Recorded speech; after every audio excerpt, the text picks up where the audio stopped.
Hello, everybody. Pastor Andy here. Great to be with you today as we continue looking at the letters to the church in the book of Revelation. We've been going through these one by one, usually a lesson a week or so. And today we're going to look at the letter to the church of Sardis. Now, one of the things that we've been looking at is how this fits into modern times, how this is relevant in modern times, and what is the message? Well, again, the messaging has been very, very clear. All right, as we start back to the letter to Ephesus, how it all begins, because even regardless of where one is in their life, when it comes to their spiritual walk, when it comes to their journey with Christ, whether believer, non-believer, whatever, okay, everything has a beginning. And that's one of the things that is a continual argument in the world today is where is that beginning? But even the scoffer and the skeptic that wrestle with the reality or the existence of God, if you will, really can never answer that question. Well, if that's not true, then where did it all start? And no one has the answer to that, except for those who have come to know Christ. And the reason that I can say that with clarity, with boldness, with confidence, not arrogance, but confidence, is the fact that Jesus says, I am the truth. And once we grasp that, and then we can begin to see systematically how all this comes to be. That is why Jesus says, follow me. That is a singular directive, and that is so important that we understand that. And so as we begin to systematically look at these letters to the church, there's several things that are important about that. Number one, the reason that it first and foremost goes to the church is that is the Lord's way of saying you are the example. You are the one that I have positioned for everyone else, the world in totality, to look to for the answers, because you represent me. And if you're not doing a good job with that, then that's where we have a disconnect. That's where we have a problem. Because again, if our call, if our desire is for others to follow the Lord, if our others are for people to get saved, we can use all the different church analogies and words we want to. That responsibility falls on us. Now, I realize there are some others that teach differently and that you have nothing to do with it and that it's only by God's design. No. Scripture's clear, okay? We get to say yes or no. And the reason that I can say that again with confidence is these letters. Because if we go back to Ephesus where we started, and God says, you left your first love. That word alone says, I have a say. If God has pre-programmed, if God has put it all into play, then I don't get to do that. I don't have a choice in that. If indeed I have been predetermined, pre-whatever, that some of these, no, I shouldn't say all, but some of these people teach that, well, that's not going to happen, because God's already decreed it. It can't. Well, that's not true. Because if I have the ability to leave something, then I've got say, right? And that's just common sense, all right? So we start there. Ephesus begins the other in the beginning, all right? So that's really the third in the beginning in the Bible. We have Genesis, we have John chapter 1, and here we have Revelation, the letters to the church. And the reason I can say in the beginning is, how did it start? How do we get to where we are right now in 2024? How do we eventually evolve, continually change to get to where we are right now? There's got to be a beginning, okay? And the beginning was leaving the first love. And the first love for the church should be the foundation of the church, which is Jesus, right? And so we get to the letter to Sardis, chapter 3, verse 1. And Jesus says to John, write this letter, write to Sardis, to the angel of the church. Again, we've talked about that. Each letter, that is the pastor, that is the messenger, if you go to the church. The one holding the seven spirits of God in one hand. That goes back to the letter of Ephesus. We see the continual and commonality of the description of Jesus, right? He is the one. The one. And so we can go back again to his proclamation in the book of John of being the door, the life, the bread of life, the light of the world, the way, the truth, the life, the only way. He says, no one comes into the Father but by me. So he clearly has the authority. He clearly has the ability to be the one addressing his church. So we see here, he is the one, the Spirit of God in one hand, a firm grip on the seven stars with the other. I hold it all. That's what he's saying. I'm the one. That's not an arrogant thing. Again, we have to understand, who are we talking about? We are talking about God. That is so clear as we read through this. He says in verse 2, or actually a continuation of verse 1, he says, I see right through your work. Now, let's just stop right there. What is he saying? I see through your work. This again goes back to the beginning. He says, I see your heart. In other words, I know whether you mean it or not. This goes on. He says, you have a reputation for vigor and zest. Everybody sees what you're doing. It's visible. It's lively. It's vigorous and all these other things. And it's attention grabbing. You know, it's the big bold flag that flies outside, and it's all the bells and the whistles and all the different things. It is a marketing thing. It is I'm making a name for myself. It's all these different things that go on that we see in the modern world today. And he says, you have a reputation for that. Everybody knows who you are. Everybody knows what you're doing, and it's vigorous and it's zestful and all these different things. But you're dead. Stone dead. You don't mean it. It's just like he would say in others. In fact, in the last letter that we talked about, he says, you're in the God business. Friends, this is a sad state. It's a sad statement. Because what we find is that's as real now as real could possibly be. I know that sounds judgmental on one side, and I realize that sounds certainly condemning on one side and looking at, but it's not meant to stereotype. It's not meant to single any one particular entity out or place out. Again, I'm not one that says everybody on TV is a charlatan. I don't believe that. Many show themselves to not be real. It's oftentimes all these great things are being said, and then it's rounded about with by my book, and you can hear the rest. That's real. That's God business. But as a pastor, we also see that on the local market as well. And again, that's not to be critical in the sense of, oh, they don't teach this or they don't teach that or that. It's not about getting into someone's belief system or their whatever their foundational statements are. But what we find is oftentimes movements start. Okay?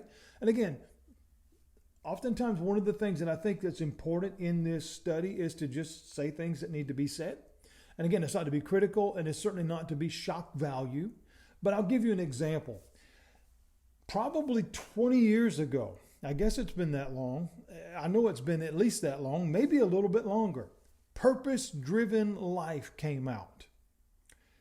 It changed the course of the church, especially here in the Western world, and especially here in America. Everybody bought that book.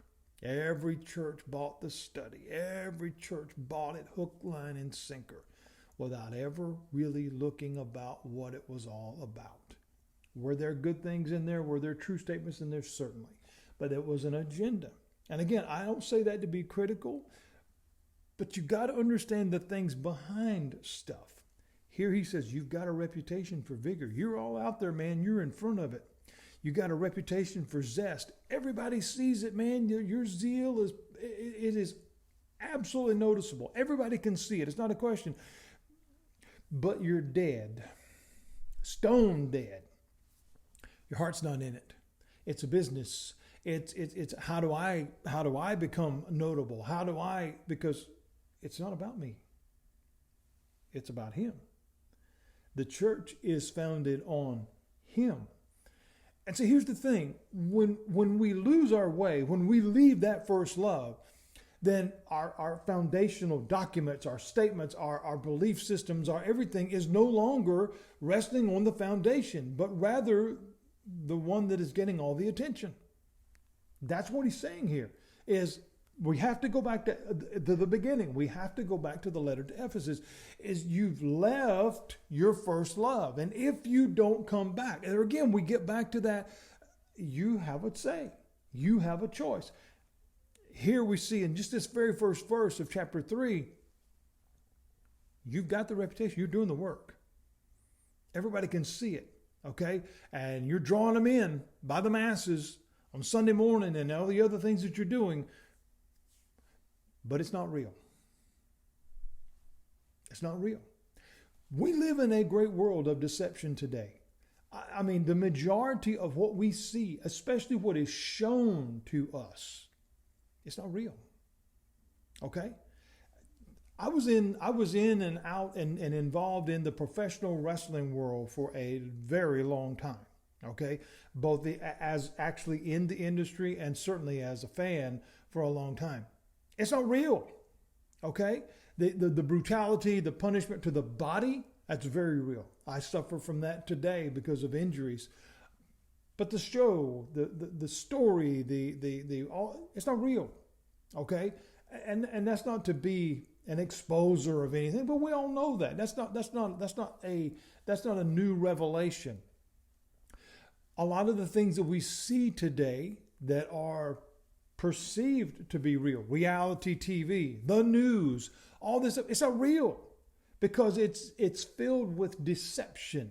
There is an element of reality because you see physical people and you see action taking place or acting taking place, and oftentimes, but it's not real.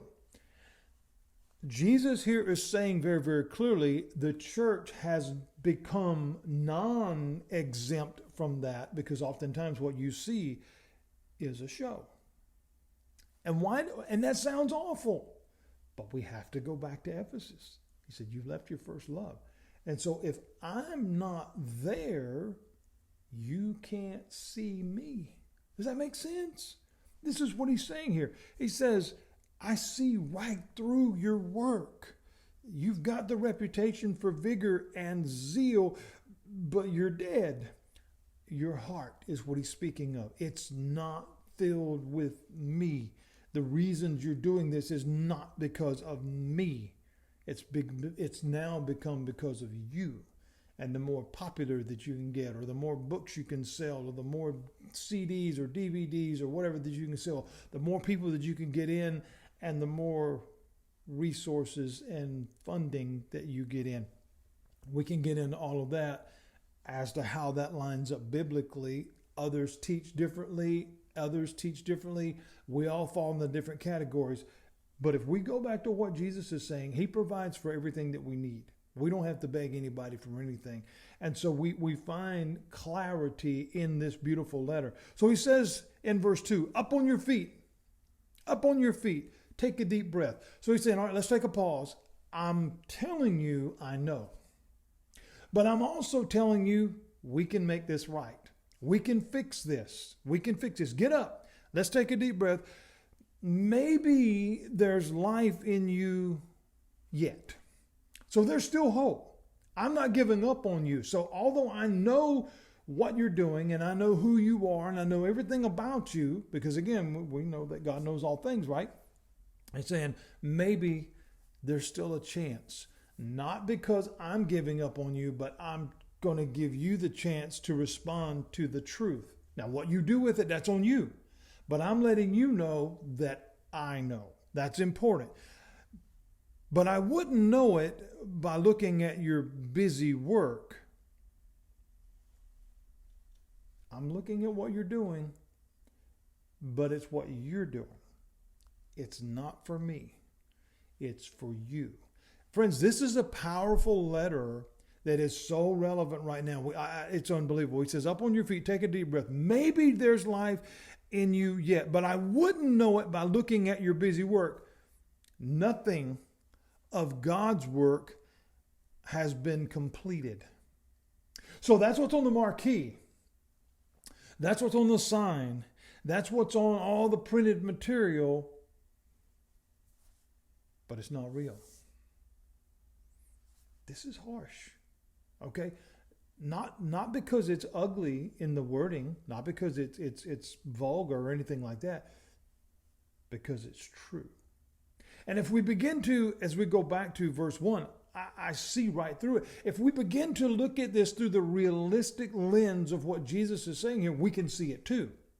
If we will open our eyes and allow our ears to hear what is being said.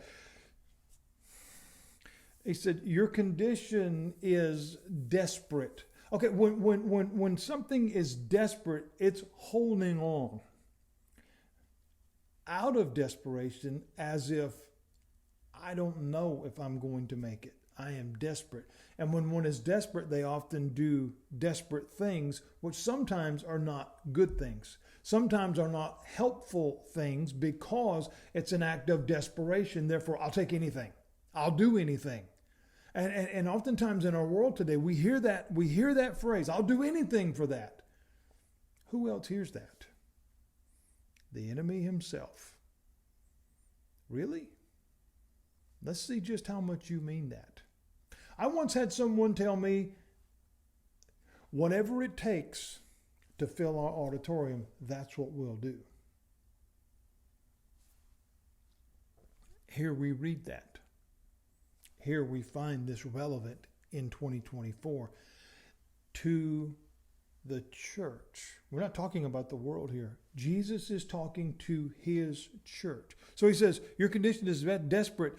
Think of the gift you once had in your hands, past tense, once had in your hands, the message that you heard with your ears. Grasp it again and turn back to God. We're going to read that again. Think of the gift you once had in your hands. So you held the truth because he is the truth.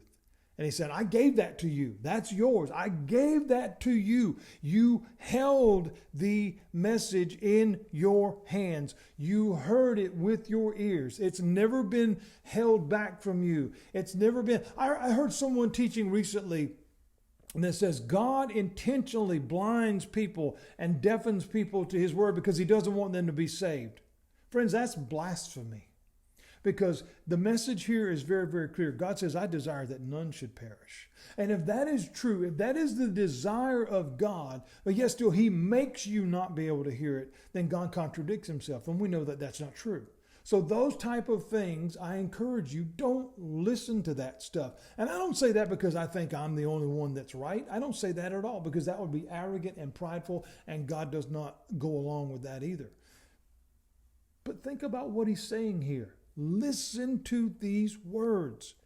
Your condition is desperate. I'm looking upon you, and there's very little left. We go back to where he says, maybe there's life left. But I wouldn't see it. I can't see it by the way that you're doing things.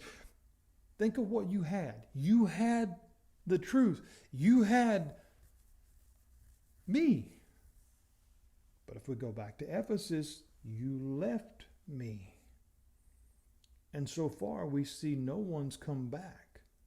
And in Ephesus he says, if you don't come back, I'm going to take something away from you. I'm going to take away your usefulness. You may be there. You may have the lights on, and you may have the bright flashing sign, and you may have all the everything, but you won't have me. Here we see that coming to truth. We see that coming to be. And he says, you had it. Grasp it again. In other words, I'm giving you another chance. I'm going to throw you the ball one more time. You had it in your hands, but you dropped it. Okay, you didn't complete the play. You didn't make it to the end zone. But let's go again. We're going back to the 30-yard line, and we're going to try this one more time. I'm going to throw it to you again. Grasp it again and turn back to God. This was his plea in Ephesus. If you don't return to me, you left me, come back. Because if you come back, we can make this thing work. This is what he's saying here. Grasp it again and turn back to God. If you pull the covers back over your head and sleep on, oblivious to God, if is such a pivotal word within Scripture, because it always precedes a condition or a result. Here's no different, right? If you pull the covers back. All right, so if you decide that you're not going to listen, if you decide you're going to continue on in your way and you're going to ignore what I'm trying to tell you, if you're going to continue to just say, you know what, I'm going to do it my way. I'm not coming back because this way is working for me. God says here, if you continue, if you pull the covers over your head, if you continue to sleep on is ignoring. All right. Sleep on is, I know I need to get up. I know the alarm's going off, but I'm going to keep hitting the snooze because I'm not ready to get up. But verse 2 said, up on your feet, it's time to go. The alarm is sounding, it's time to go. This is a message of importance. Not because it's just you, but because you affect others. This is the message to the church today. He's saying, if you continue to sleep on, oblivious to God, that is ignoring. That is not because we don't know that he's there. And that is the world in which we live in right now. It is those who claim an ignorance, those who claim a non-believer, that's foolishness because it is an oblivious nature of, I know it's there, but I'm just going to ignore it. It's like if you were in the mountains and you know, not just because you think, you can hear it, you can smell it, you can, all the different things that a massive bear is outside of your door. Okay, well, I'm just going to ignore it. I'm not going to pay any attention to this out there. But the day comes that you can no longer stay in the cabin or in the house because you've got to go to the car to go get supplies because now you're out.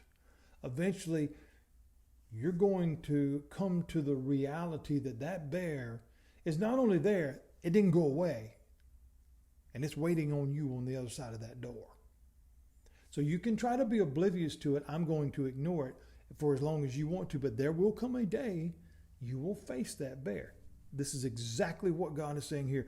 If you continue to pull the covers over your head, if you continue to sleep on, oblivious to God, I'll return when you least expect it. That's not a threat. That's a fact. Okay? John tells us very, very clearly. Jesus says, if I go and prepare you a place, I will return. Okay? That is clear. Very, very clear. Now, all the date setters, all the prognosticators are wrong. And I don't care who they are. Okay, I don't care how important they are. I don't care how long they've been on TV or how many books they've written or how notable they are. It doesn't matter. How old they are, it doesn't matter. They are wrong. And I would say that to them respectfully, but I would say that to them. Not because I know everything or that I'm anybody important, but Scripture says that. It says no one knows the day. And again, I just heard a very prominent person just make that statement within the last couple of days, how much time we've got left. It's just not true. We see here, though, he says, if you keep on and you continue to ignore me, I will show up. And when I do,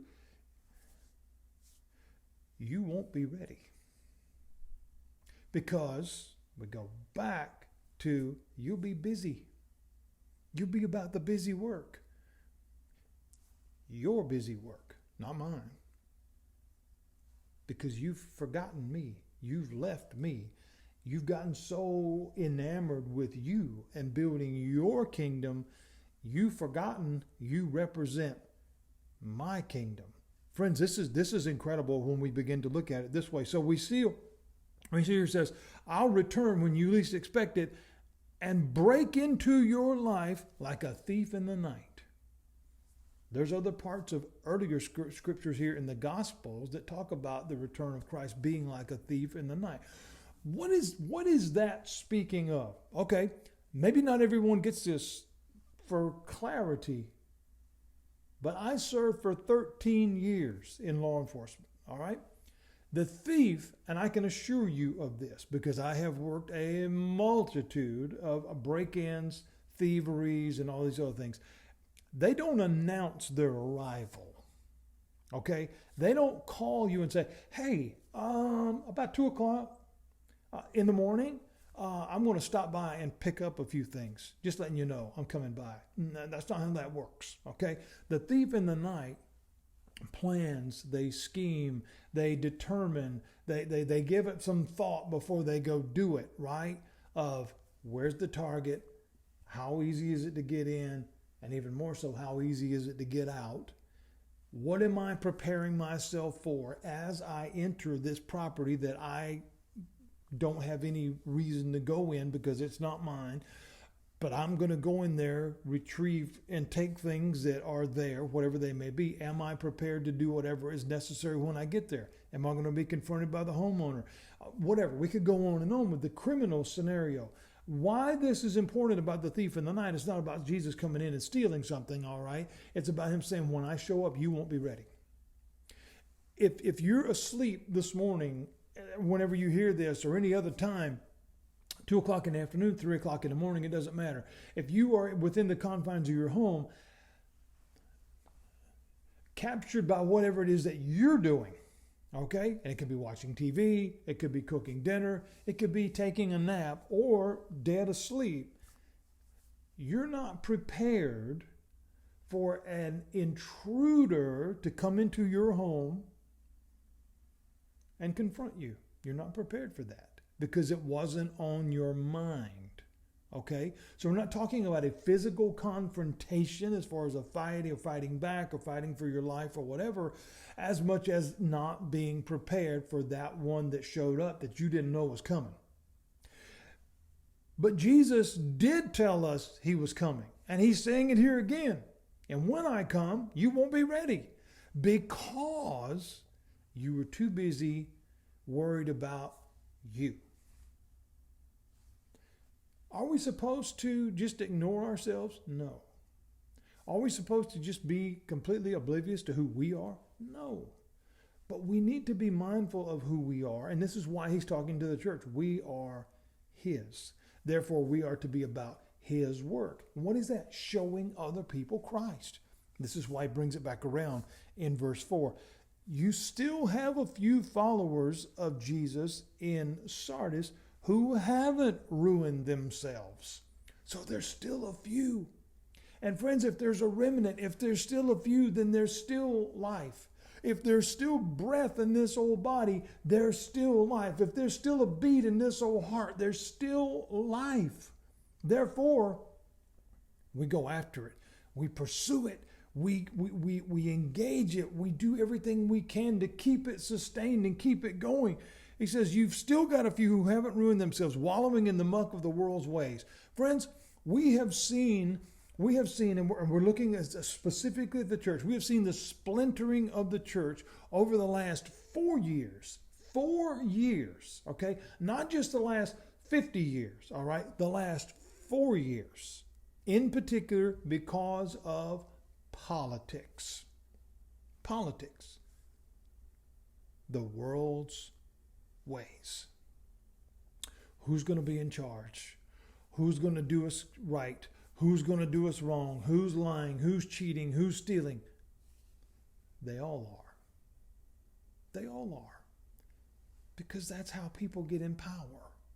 Are there a few good ones here and there? Sure. But deception is the key to getting in those places, friends. wallowing in the muck of the world's ways. When we think of those words, wallowing, that's lying down with, that's getting in bed with, that's laying down in the mud with, in the muck. That's staining, that's saturating, that's causing a smell of the world's ways. We've seen that division within the church in just the last 4 years between politics, between world economic issues, between viral issues and claims of different things and all these sicknesses and shutdowns and all this stuff. It has absolutely changed the course of what we do. And it has changed the course of what is being paid attention to. And that is by design, not just in the world's ways, that is designed by the principalities of the world that is led by the prince of this world, which is the enemy himself. He's saying here, you fell for it. But there's a few of you who haven't. This is important. He says, they will walk with me on parade. They will be the conquerors. They will be the ones to hold on. They have proved their worth. In other words, they didn't leave me. They held on in spite of the world. They held on in spite of the deception and the lies. Why? Because they listened to me. They followed me and not the world. Verse 5, conquerors will march in the victory parade. There's a day coming, friends. There's a day coming in the victory parade. He says, their names indelible in the book of life. They will never be removed. They are mine. They are mine. That is so important. That is so important that we realize how we get there, how we got here, and the fact that there's still hope. This is the word that Jesus is giving to the church. There's still hope. Turn it around. There's time. Turn it around. Listen to me. He says their names will be indelible in the book of life. I'll lead them up and I will present them by name to my Father and his angels. Do you realize that today, friends? God knows your name. And he knows where it's at. We're either with him or we're not. We're either in the world's ways or we're in his ways. There's no gray area there, friends. What are we trusting in? And I say we, I'm speaking to the individual, and I am absolutely speaking to the church. This lesson, the letter to Sardis, it is so clear what the messaging here is and how we get here and how we come out on the other side of that. It's absolutely, entirely, 100% our choice. He says so right here. If you continue to stay where you are, this is how it's going to end. If you will listen to me, we change the world. It's just that simple. He says in verse 6, as all these letters end, are your ears awake? Listen. Listen. What is he saying in that? I've given you everything that you need. You have every tool available at your disposal. You can do this, but I'm not going to make you. It's up to you. It's up to you. It is like preparing all the components that you need for a meal, and you give it to the person that has the ability to cook, that has the ability to turn the stove on and heat up all the different things. Here's everything that you need for that meal. But I'm not going to cook it for you. I'm going to give you everything that you need to do it. But that's up to you. You can cook it and sustain yourself, nourish yourself, take care of yourself, or you can stay on the couch and be hungry. That's up to you. I'm not going to make you do it. I'm going to give you everything that you need to do it. He says, are your ears awake? Listen. Listen to the wind words, the Spirit blowing through the church. Friends, this message, I pray, will reach a heart today, because this is what the church needs to hear today. more than we've ever thought about. And even as I'm teaching this to you today, as I'm reading, I'm teaching myself as well. The messaging here is so powerful. It is so incredible if we'll look at what is being said here. I pray that our heart has been touched today. I pray that whoever's listening to this will be empowered and will be encouraged that there is still hope. Are your ears awake? Listen. God bless you, friends. We'll be back with the letter to Philadelphia next week. Take care.